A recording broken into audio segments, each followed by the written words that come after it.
You can't have a wake without a funeral card. Oh, wow. Oh. This is the funeral card that was given out in Washington for President Lincoln's funeral. Here. Wait. Here. What I'm going to talk about, a lot of people, some people who don't know me are here. My name is Leo Sinikowski. I'm a member of the Civil War Heritage Foundation. And today I portray a private in the 11th New York Light Artillery. And I'm going to talk to you about President Lincoln's funeral. There was an ongoing theme that went all through the President's wake and his funeral. And one of the things is, if you notice, I'm wearing a mourning band. I'm wearing a ribbon. Secretary Stanton declared that all military personnel after President Lincoln died would either wear a mourning band on their left arm, and if they had a sword, they would wear a mourning band on their sword hilt. That was required. There were a lot of ongoing themes with the Lincoln's funeral. One of them was "A Nation Mourns." The workman dies, but the work goes on. We bow to him whose race is done. Washington our father, Lincoln our savior. And malice towards none, charity to all. One of the commonalities through the entire Lincoln funeral, I should say 12 funerals that covered a lot of cities, was rain. Constantly rained throughout the funeral. They said that the skies were crying for the president. And the number of mourners that turned out. Now you can imagine nowadays when, like, President Kennedy was killed, you had TV, you had news coverage, you had people saw it all over the world. They didn't know how they were going to do that for President Lincoln. And Secretary Stanton turned around and said, let's send Lincoln back the way he came from Springfield. Let's send him back. So he put out a notice that the railroads would be commandeered for the time that Lincoln would have they would have control, and they decided that Lincoln would go and they'd have 12 official funerals for President Lincoln. Now you can imagine, during 1865, formaldehyde wasn't invented until 1867, so they had to come up a way to embalm Lincoln's body. Now you can imagine during this time, you usually, where you lived and where you worked is where you died and where you were buried. So why did we need the embalming? Why did we need to embalm anybody? You'd work in the village you worked, you died there, maybe they'd have a nice service for you, and then you would be buried, and that's it. But now you had the Civil War. You had a problem. You had soldiers that were a long way from home, and you needed a way to get them back. So embalming was new to America, but it had been since 1836 in Europe. So what was happening is they were packing soldiers up in coffins and shipping them back. Well, weather the way it is and warmth the way it is, you had a very bad problem which was called the exploding casket syndrome. So you either had to use ice or you had to use steel coffins, more expense. Trying to ship a body cross country in ice. Hello, come on in.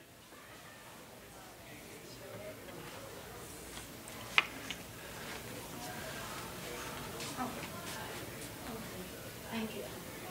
So they came up with, you got your challenge now that you need to transport bodies. So they came up with embalming. Now, the problem was, when they first started embalming people, you had some really nasty stuff. You know, like I said, formaldehyde wasn't invented until 1867, so what do? So what they were trying creosote, alcohol, cyanide, salts, anything they could think of. Well, Dr. Thomas Holmes came up with the first chemical to embalm bodies. He was actually, I guess with his notoriety, he was the father of embalming in America. And what he did is, when Edward Ellsworth was killed in Baltimore, he went to President Lincoln and said, I'd like to embalm the body because you're going to have a wake in Washington. You're going to ship him back to New York. You're going to have to wake in New York. So let me embalm the body with my fluid, and we'll see how it does. And President Lincoln agreed. So they weren't too sure how it was going to be done, so how good it was going to work. So his body was actually put in a steel coffin with a glass plate where you could see him from the waist up. And it worked okay because he laid in state in Washington. He was shipped to New York. He laid in state in New York for 10 days. And finally, he was buried in Mechanicville. So it did work, but they didn't really trust it. So what happened was Dr. Brown and a funeral director named Harry Sands were the next to embalm Willie Lincoln. And what they came up with is what they call the French method. The French method was they drained the fluid from the body and they injected zinc chloride in the body. And what that did is made the body very pale, but very rigid. And it worked. It was a great embalming method. So when President Lincoln died, they were I guess you'd call them the White House funeral directors. And they embalmed him. Sorry, That's okay. I'm being called out. Oh.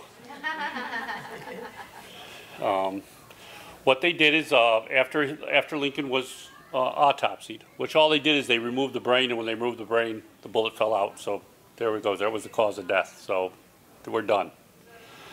So here you have President Lincoln's body, very rigid, very marble-like. They trimmed his beard. He only had a little tuft of hair down the bottom. They dressed him in his Brooks Brothers suit, which Mary Todd Lincoln bought for him when he was going to Washington. And they put him in a coffin, which was a walnut covered in black satin. It had 36 tacks on it, 36 nice little tacks, representing 36 states. And silver handles, and then on the top lid there was a nice silver plaque that had his birth date and date of his death. Now you have the president's body ready for transport. How are you going to transport him? You have to have transportation. Well, what they did is that at the time that Lincoln was in 1865, they were building a car, special railroad car for President Lincoln. It was going to be like the Air Force One for the president. He was going to be able to travel all over the country. They had 16 wheels, which would allow them to move it from railroad to railroad, because at the time, usually every railroad had its own gauge for its wheels. So instead of having him move from car to car, they could just move the car from railroad to railroad. He never saw it. The day he was going to go view it was the day he died. It was a beautiful car. It was fully equipped. It had sleeping quarters. Probably had some type of bathroom in it. Had, places where they could eat. But he never saw it. The day he was going to see it is the day he died. So now you have this beautiful car called the United States, and you're going to have to renovate it so it'll hold the president's coffin and Willie's, because he was going to go also back. So it took 42 locomotives to get him from Washington to Springfield, because like I said, every railroad had their own special track gauge. So what you do is you had a pilot engine, which was going to be out in front in case they didn't expect any trouble, but just in case there was trouble, you had a pilot engine, and he would have a flag during the day and a red light at night, and if anything happened, the Lincoln's funeral car train would know it. The funeral train had an engine, a baggage car, and up to 7 cars for mourners. And then the last car would be the Lincoln's funeral car, would be the last one every time. So now we're all set. Now we have Lincoln's first funeral in Washington, D.C. Unfortunately, Mary Todd did not get involved in any of the funeral arrangements or the wake or anything. It might have been just practice at the time, but she was so inconsolable, she didn't even go back to the Lincoln's bedroom after Lincoln died. She was in a room next door with Mrs. Keckley, and that's where she stayed till she moved to Chicago. She never came down for the wake or anything. There is actually a picture out there, there's actually a drawing out there, Currier's and Ive drawings that show her sitting next to the body. She was never there. So, now they have the wake for President Lincoln in the White House. They send out invitations for 25,000 invited guests. They start in the East Room. People came through the South Portico into the Green Room. Of course, everything was draped in black, silver decorations. There was a cross of lilies by Mr. Lincoln's head where he laid. This is the first time, by the way, that what they call a catafalque was used to view for a president's viewing. What that is a platform covered in black. It could be movable, and they would put the coffin on top of it so it's raised up. General Grant was seated on one side of the coffin. Robert, Todd, and Tad were down by his feet. And where was the vice president? He was over with the cabinet over to the side of the room. He wasn't near the body. They wanted General Grant there for some reason. Since the Lincolns did not have any organized religion, they had 5 different clergymen come in and speak, give eulogies for part of the funeral service. They did have, supposedly, the Lincolns did have a box in one of the churches where they would have a seating area. They did rent one, but they just weren't really active churchgoers. Once the service was over, the Presidential's Honor Guard, 12 sergeants, there might have been a couple captains, but 12 actual sergeants took charge of the body. They were the only ones throughout the entire funeral train from Washington to Springfield that were able to touch the coffin. Nobody else. They were also 12 guys that were given the Medal of Honor. And then later on in the Purge, I think it was like 1871 or something during the Purge, they took them all away. They just said they just weren't worried. Why were they giving a Medal of Honor just to be the pallbearers at President Lincoln's funeral? But it was, it was like that fervor of the time. Let's make these guys, they were 12 honor guard. So they lifted President Lincoln's coffin. They took it out to the hearse. Thousands of French and black soldiers fell in behind. Plus 40,000 newly freed black slaves were there. Over 100,000 people turned out for the funeral. And once the coffin was in place for public viewing, another 25,000 passed the coffin. Finally, on Friday, the President's coffin, along with Willie's, was loaded on the train for the journey to Springfield. As the train passed by, as it was leaving Washington, all the troops that were there were told to present arms. They all did, except for a regiment of black soldiers who put down their guns, they put their hands behind their back, they bowed their heads, and they cried. The only complaint, now we'll get into one of the little quirks. The only complaint that happened during this whole thing in Washington was the chief architect of the Capitol, because at the time the Capitol Dome was being built. He thought all this rigmarole and all this hearse and funeral and everything just wasn't proper. He thought they just shouldn't have done it. That's the only thing. So, as the funeral made its way to Baltimore, first stop, people lined the tracks. After all, I told you, millions of people, about 1 million people did see the president's funeral. And this was a commonality. People just lined the tracks. No matter about the rain, who cared about the rain, who cared about the storms, they lined the track to watch the president's coffin go by. The train moved at an average at 5 miles an hour. The order was they were never to go faster than 15.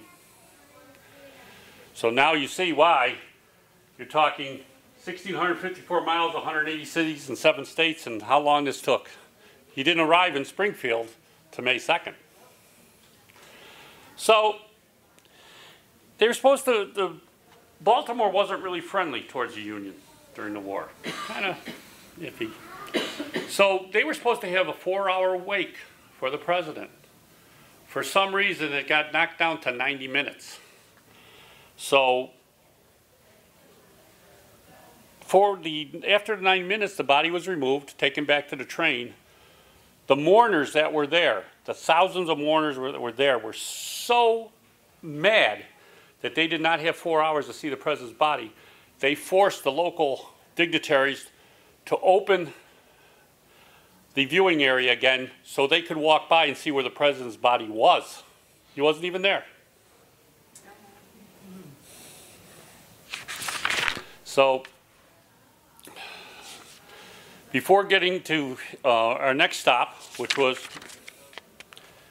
Harrisburg, they made a short stop at York, Pennsylvania.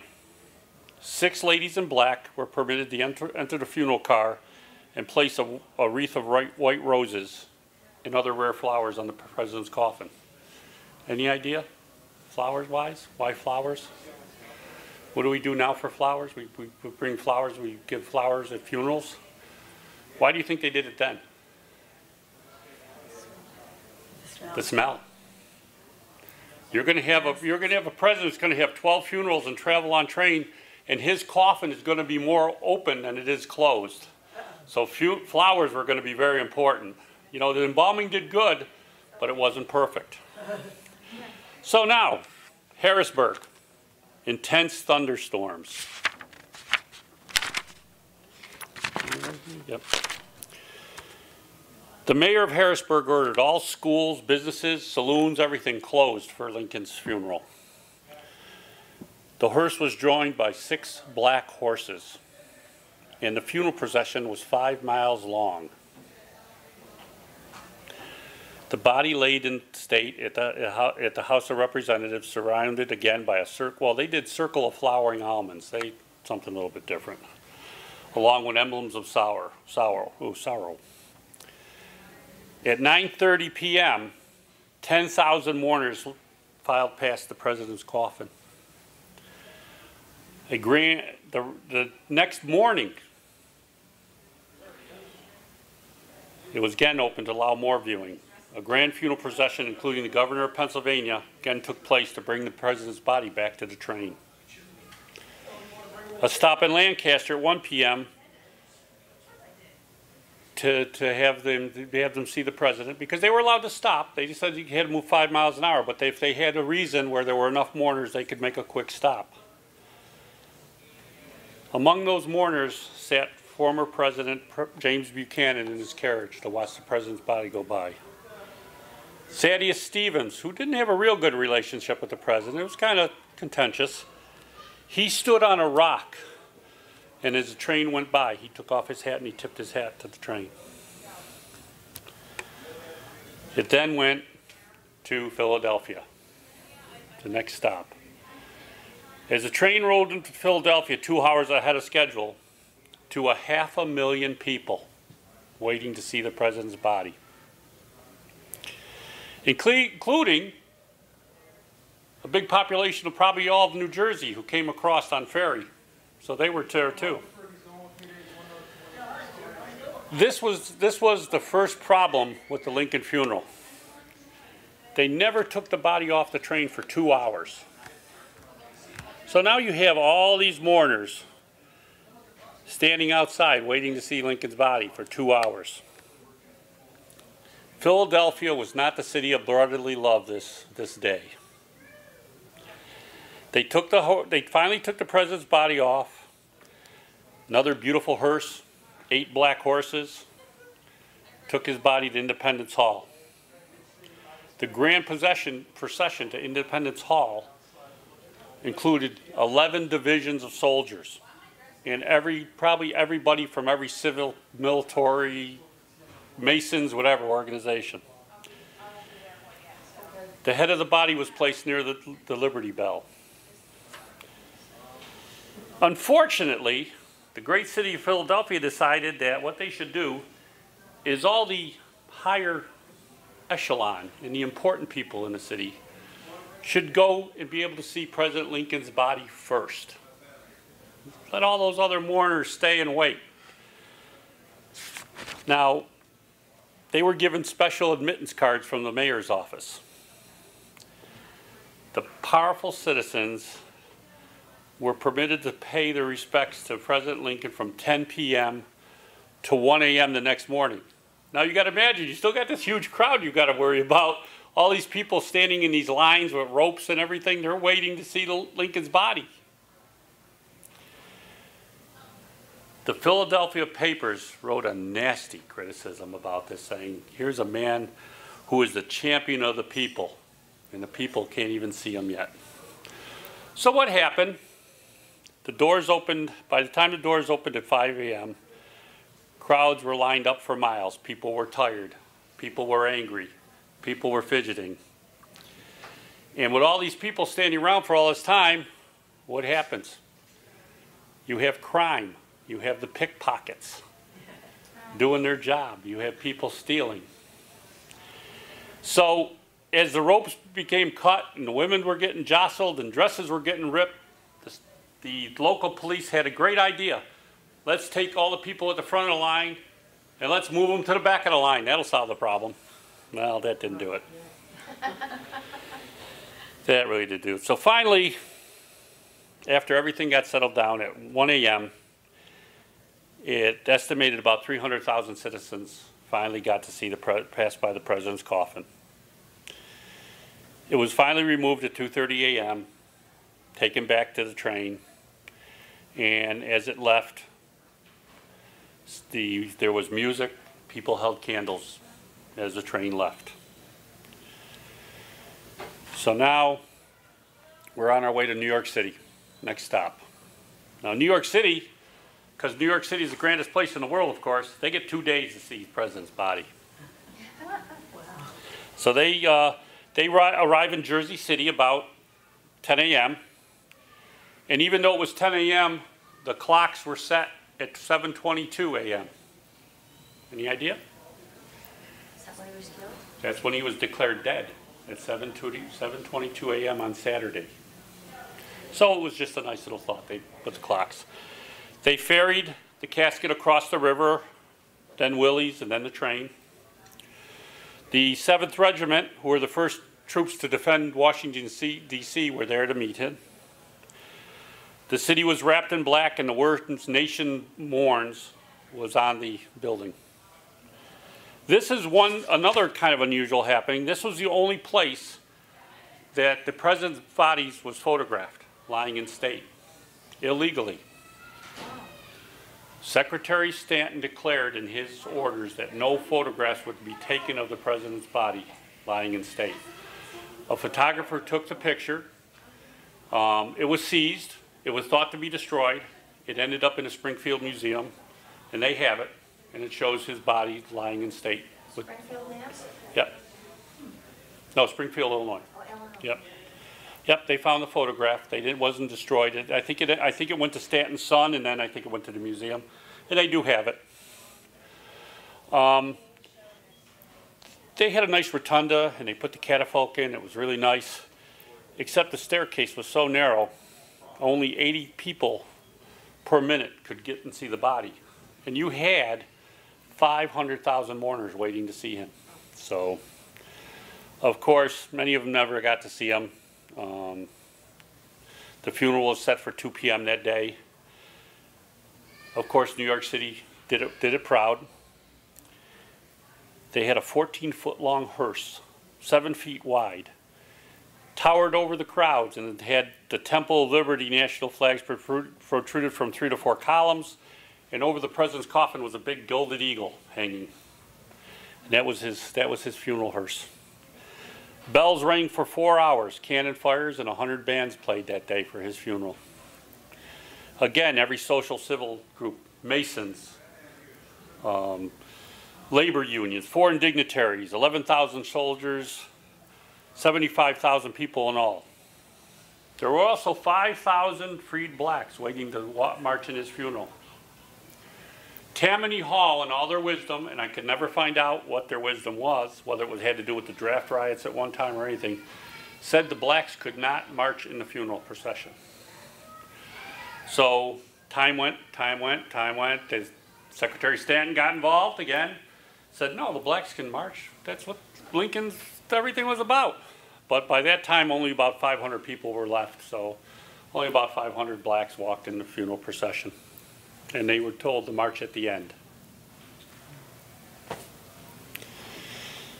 Finally, at 4 p.m., the train headed to Albany. Now, there were some stops along the way. Peekskill, where one of his whistle stops were done when he was campaigning and going to Washington. They stayed there for 5 minutes, and there was a large portrait there of Lincoln surrounded by roses. Garrison, West Point, stopped at Garrison, and the West Point cadets were allowed to come down, board the train, and walk through and see Lincoln's body.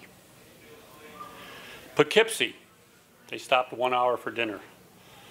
A group of ladies placed a wreath of roses on the altar. Now, unfortunately, nowadays, we would probably find out, nowadays with the way activity goes in the media, you'd probably find every time they stopped for dinner what they had for dinner, who was there, how much time it took them to move trains, move people.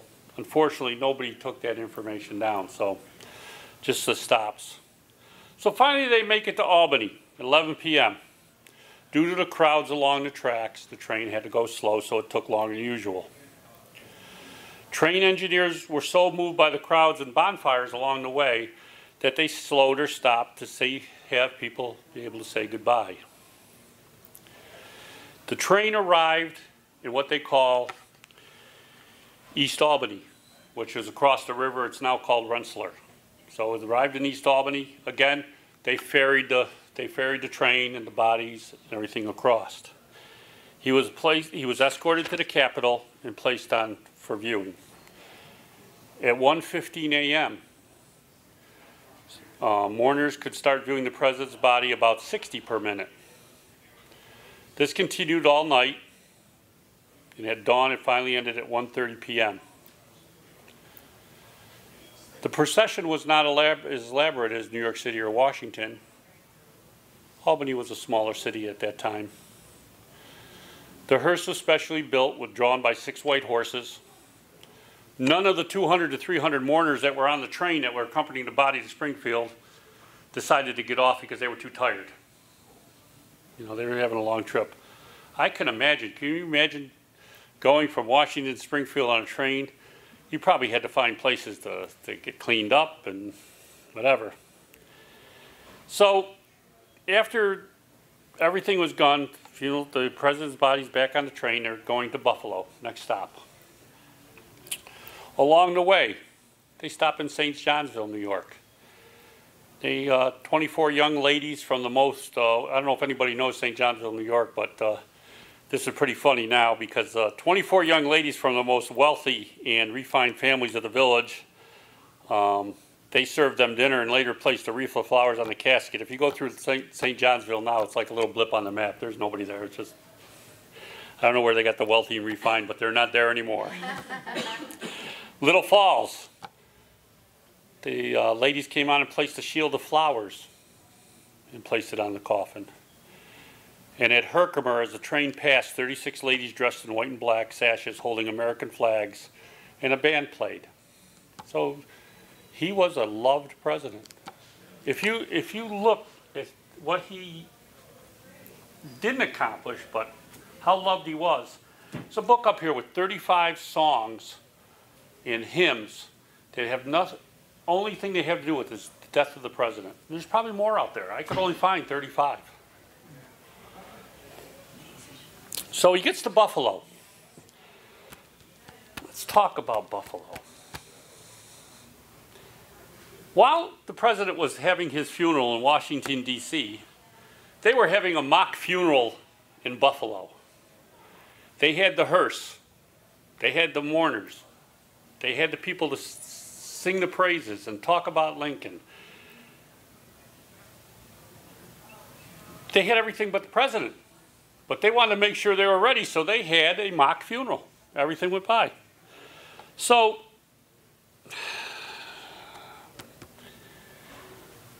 he gets to Buffalo, and they have the funeral, and the people are kind of let down. What the heck? They saw the funeral already. They heard the hymns. They heard the speeches. They saw the hearse. But they still turned out. The people were orderly and they're quiet. Nobody got upset or anything, but it was just what happened. The casket was set up in St. James Hall so the mourners could pass and see the president's face. 100,000 mourners passed by the president. And at 8 p.m. when the doors were shut, one of the nobler people that saw the president that day was Stephen Grove, age 28. He'd eventually become the governor of New York. In Dunkirk and Westfield on the way out, groups of young ladies again came to lay wreaths and flowers on, and the train finally departed for its next stop, Cleveland, Ohio. Again, rain, just constant rain. Dublin, Ohio, on the way to Cleveland, there was a little town called Dublin, Ohio. And Dublin, Ohio had the notoriety that everybody voted for Lincoln in the town. So when the train came by on its way to Cleveland, all those mourners, all those people from Dublin, Ohio, every one of them lined the tracks to watch the president go by. He arrived in Euclid Station about 7 a.m. on April 27th to a 36-gun salute. Against that 36, if I had my flags up, you would see that 36 stars. So, again, another reoccurring theme.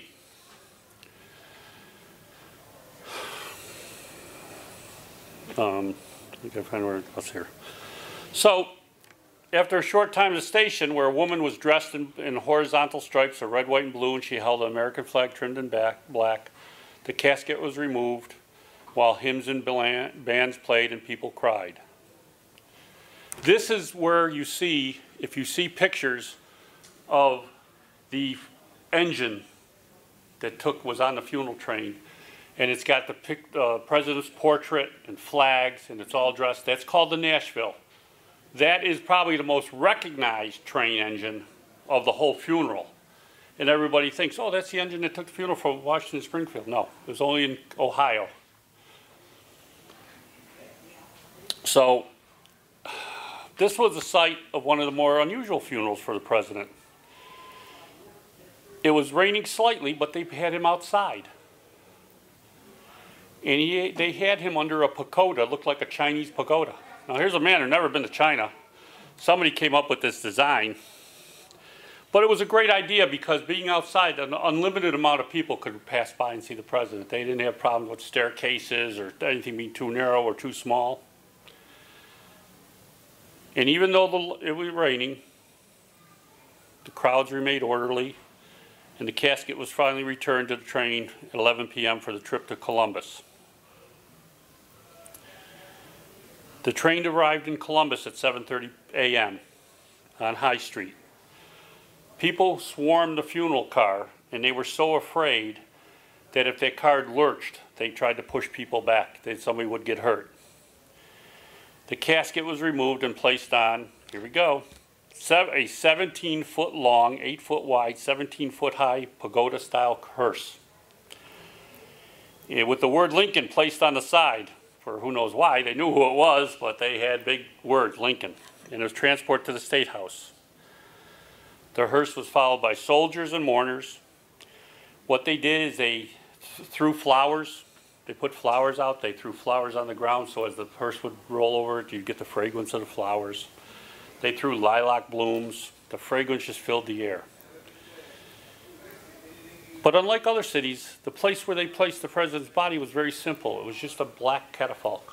No fancy flowers, no hanging stars, no nothing. Approximately 50,000 mourners saw the president there, piled past the casket. All the flowers that were placed on the casket were later auctioned off by the Cincinnati Horticultural Society, and the money was given to the Ladies' Aid Society to help the soldiers. So many thousands of people could not file past the catafalque that the flowers were replenished so people could see where the president was, but wasn't there.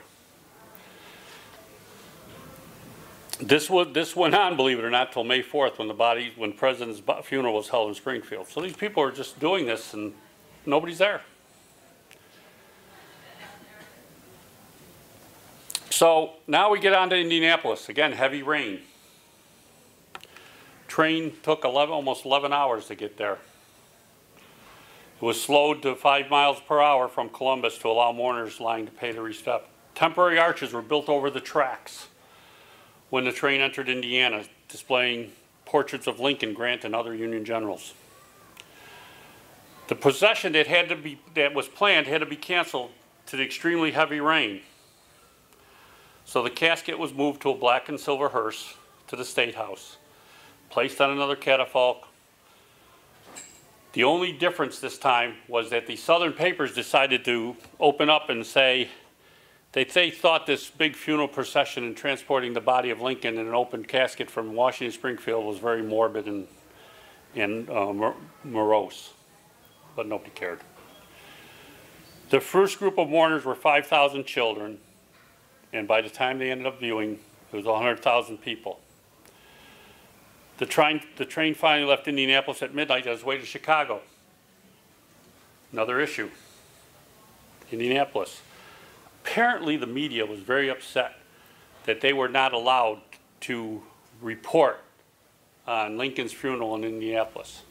So the next day, when it was not raining, they created their own funeral with the hearse, with mourners. Pictures were taken. Drawings were drawn and put in the papers. President Lincoln's funeral. Just so somebody could have and get the news. The president finally arrived in Chicago, back to Illinois, which had been his home since 1830, when he moved there at the age of 21. He fought some of his best cases in Chicago, ran for public office, and of course was nominated at the Wigwam Auditorium. Lincoln's coffin was removed on the train and placed under a magnificent arch. It cost the city $15,000. That would have been $150,000 today. And the Cook County Courthouse was all draped in black. The funeral procession rivaled Washington, D.C. Thousands of people took part, including 10,000 school children, soldiers, and trade unions. The hearse was flanked by 6 pallbearers, who were Lincoln's personal friends. The hearse was drawn by 8 matching black horses. People were everywhere. They were in the trees. So much black decorated the funeral route that it was said that heaven itself was mourning President Lincoln.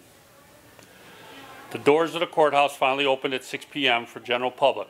7,000 mourners per hour paid respect to the president. At 8 p.m., the funeral procession reformed to return the coffin to the train. 3,000 torches lit the way. The president was finally on his way home to Springfield. 26 days previous, trains were allowed to run before Lincoln's funeral train. Thousands of people showed up for Lincoln's funeral in Springfield. It arrived at 9 a.m. 1,500 yards of black cloth covered the courthouse.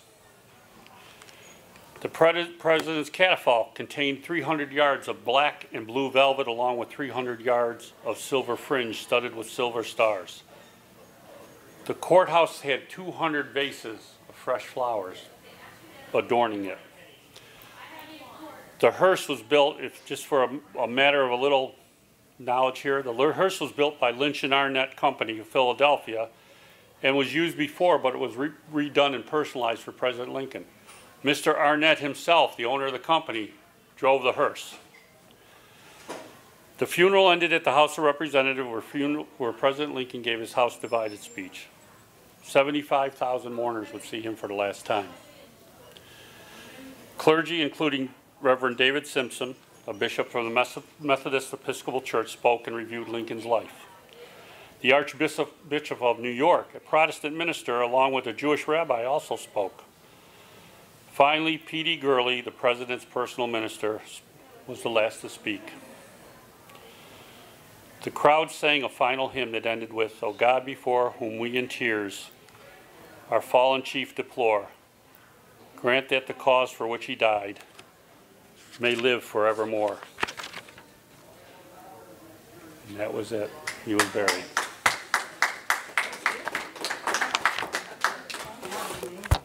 Any questions? No, but I can tell you've done an awful lot of research because that was wonderful. I think you told us so much we never knew. Yeah, there were a lot of little quirky things that went on. It just wasn't just a funeral procession from here to there. There was a lot of strange things that went on. It made me think of Kennedy when they lined the railroad Yeah. tracks. Yep, and whatever gave Secretary Stanton the idea to do this, it turned out to be a wonderful idea. People were allowed to see him. The only place they had to touch him much was in Chicago. What happened was because he got hit in the back of the head, the front of his face started to bruise. That happens with that type of wound. So what they did is they went out to a theater supply house and they got some theatrical makeup and they touched him up a little bit. But otherwise, he made it all the way to Springfield. He was, though, at the final viewing before he was finally buried in the concrete. They did view the body and they said it almost looked like he was mummified. They embalmed him so much.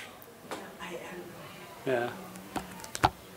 And they also said that they didn't preserve the funeral car. But No, they sold it off. Yeah. And the guy who bought it put it in a barn, and the barn burned and destroyed. You know, why would you take something like that and save it for posterity? It was a one-of-a-kind, unusual vehicle, but... I know. But now they have rebuilt one, right? Since Oh, yeah, they have a beautiful one. They have a copy, Yeah. now. Yep. Well, thank you very much. I'm glad you came in. Oh, thank you. We're glad we came in. Yeah. I enjoyed it. Be around soon.